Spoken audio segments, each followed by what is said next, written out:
Today's learning goal for lesson 4 in adding and subtracting fractions is I can subtract fractions with like denominators using models. So our focus today is going to be all about subtracting fractions with using models. Go ahead and write this learning goal down in your notes. I can subtract fractions with like denominators using models. Now let's go ahead and look at our next example. A rover needs to travel 5/8 of a mile to reach its destination. It has already traveled 3/8 of a mile. How much farther does the rover need to travel? That's my clue of my question is how much farther means I want to subtract. So let's look at our example. Here's my one whole. Notice how it's cut into eighths. 1/8, 2/8, 3/8, 4/8, 5/8, 6/8, 7/8, 8/8, which equals one whole. But I'm just going to shade in on this model 5/8 just to show what I'm using. 1/8, 2/8, 3/8, 4/8, 5/8. All right, this is my example that I'm shading in. Now I want to say it's already traveled 3/8. 3/8 of a mile. So I'm going to just cross out 3 of my 8s. 1/8, 2/8, 3/8. How much farther does a rover need to travel? Well, if you look right here, it tells you how many 8s are left? 2 8s. So my equation would look something like this. 5/8 minus 3/8 would equal 2/8. Because that is what's left over. Notice how my denominator stayed the same in my equation. I only subtracted my numerator. Let's go ahead and look at another example. Micah ordered a small pizza, which was cut into 6 equal slices. He ate 2/6 of the slices of pizza, and he put the rest away for later. How much of the pizza did he put away for later? Well, here's an example of a pizza. It started out as 6/6, which equals one whole. That whole pizza was cut into 6 parts, 6/6. He ate 2/6 of the pizza and put away the rest for later. How much did he put away the rest? How much of the pizza did he put away for later? Well, let's count them up. He's already eaten 2/6, so here's what he has left. 1/6, 2/6, 3/6, and 4/6. So if in your mind you were thinking 4/6, you were absolutely right. Here's a model example using fraction bars so you can also see the example. There's one whole pizza right here, and I'm just going to shade in this pizza. I'm going to shade in the whole amount because this is 6/6. 6/6 is equivalent to one whole that we learned with our fractions.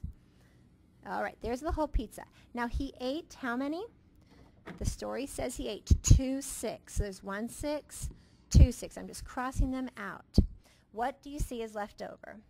1/6, 2/6, 3/6, 4/6. So do you see how this example shows 6/6 minus 2/6 still equals 4/6? Now if you simplified that, you would also call that 2/3. I'm just going to quickly show you in this example. Do you see how my pizza, if I cut it into thirds, into 3 equal parts, do you see how he ate 1/3? But he has 2/3 left over. Here's 1/3, here's 2/3. That's why whenever we say simplifying fractions, it means that they're just equivalent fractions. They equal the same amount. 4/6 is the same thing as 2/3. All right, let's go ahead and look at another example. Let's find the difference using this model to help. We have one whole, and it's cut into tenths, but 8/10 are shaded in. So if I were to subtract 3/10, how many are left? 1/10, 2/10, 3/10, 4/10, 5/10. I'm just going to keep my denominator the same and subtract my numerator. But this model shows you 8/10, removing 3 of those tenths leaves me with 5/10 left over. Let's try 2 more examples. We want to find the difference using a model to help. 7/8 minus 5/8. So here's one whole, and it's cut into 8s. One whole would be cut into 8s. But notice how we have 7/8 should be shaded in. So I'm going to take my highlighter, and I'm just going to shade in 7/8 really quickly for you to see that this is going to be 7/8. All right. Now, if I want to subtract 5/8 from my 7/8, I would have to take away 5 of my 8s. 1/8, 2/8, 3/8, 4/8, 5/8. What is left over? What do you see is left? If you can see the 2 that are left, you would know that 7/8 minus 5/8 does equal 2/8. See that right there. All right, now let's look at our 1 whole minus 1/3. Here's my 1 whole, and we know that we've learned that 1 whole, if you're cut into thirds, would equal 3/3. So I'm just going to shade in 3/3, which does in fact equal 1 whole. I'm shading in my 1 whole, which is 3/3. Okay, now my question says 1 whole, also known as 3/3, minus 1/3 equals what? Do you see how my picture shows 2/3 are left?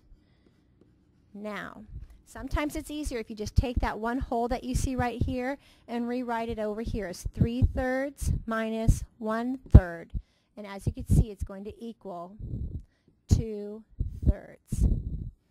Do you see how that works? And 2/3 is simplified because we've learned that when the two numbers are consecutive, the numerator and denominator, you know it's already in simplest form. All right, so here are your practice problems for tonight's homework.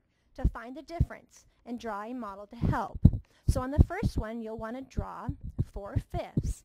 Take a whole and cut it into fifths and shade in 4 of those fifths. And subtract 2 of them. What do you see is left? And then at the bottom, do you see what your whole should be cut into? What 1 whole would have to be cut into how many pieces to show 1 whole minus 5/8 equals how many 8s left over? All right, and your job is to rate yourself. How do you think you're going to do for homework tonight? Do you think you really get this, that you could teach somebody? Please circle that in your notes. If you get some of it, please circle, I get some of it. If you still don't get any of it, please let me know, and I'll make sure I help you tomorrow in class. Have a great night, and I'll see you tomorrow.